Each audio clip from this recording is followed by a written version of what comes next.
নির্দিষ্ট দিনে বীমা পরিশোধ করা সোনালী লাইফের প্রধান অঙ্গীকার।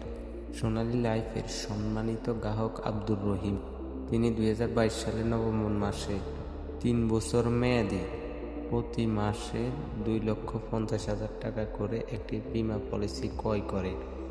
তাহার বীমায় 3 বছর পূর্ণ হওয়ার প্রয়োজনীয় কাগজপত্র জমা দানের মাধ্যমে সোনালী লাইফে বসুরহাট শাখায় জমা প্রদান করে।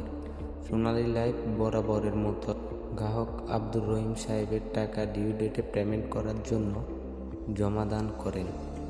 উক্ত কার্যক্রম কাগজপত্র জমা দানের বসুরহাট শাখায় অনুষ্ঠিত হয় নির্দিষ্ট তারিখে, যাতে ওনার 1 কোটি টাকা ওনার অ্যাকাউন্টে জমা দেওয়ার জন্য কোম্পানি চেক সই করে। সোনালী লাইফ কথায় এবং কাজে বিশ্বাসী, প্রতিনিয়ত এভাবে হাজার হাজার নিষ্পত্তি ক্লেম দিয়ে যাচ্ছে।